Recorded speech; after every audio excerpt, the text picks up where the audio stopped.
dhe mendoj që personat publik Janë mësuar. duke qenë se janë dhe të stërvitur, po, patjetër ka shumë rëndësi se sa stërvitur janë pra me këtë element dhe janë më të sulmuar, por nuk janë aq të dëmtuar, mendoj, ndërkohë që një adoleshent, një person ndoshta dhe jo adoleshent i cili nuk është mësuar me diçka të tillë, ai e ndjen shumë, ai fillon të ketë goxha, por nuk kemi pasur goxha raste pra të cilët fatkeqësisht kanë përfunduar pra në tragjedi, sepse janë persona të cilët siç kanë përdorur rrjetet sociale duke mos i njohur ato, janë të pa stërvitur, nuk e njohin se çfarë mund të ndodhë aty dhe pikërisht kjo është ajo që duhet shmangë.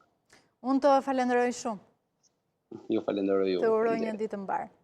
Dhe e vijojmë ndoshta atë që e zauroi edhe Erion Demiri, eksperti IT-s.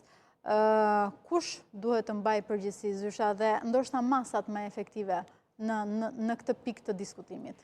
Në momentin që popullatën e hedhim në këtë oqeanin e madh ku peshkaqenët dalin për të kapur kavjet dhe për të kapur pren, duhet kuptuar që mekanizmi i çdo shteti lidhet e para me menaxhimin e shtetit, e dyta me menaxhimin e institucioneve ligjzbatuese dhe ligjvënëse dhe ligjhartuese, e treta lidhet me mekanizmat e mbrojtjes në bazë të specifikave të ndryshme të profesionistëve në fushat të caktuara.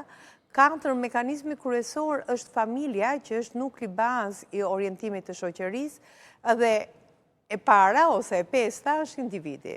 Tani, nëse e ndalojmë në shtresëzime shoqërore, se kemi të bëjmë me dy pika të rëndësishme, e para me përgjegjësitë si përdoret dhe e dyta me gjuhën vulnerabël dhe me profilin falso, kemi të bëjmë me njerëzit që janë koshient dhe me njerëzit që para ligjit nuk përgjigjen, po përgjigjen prindrit e tyre.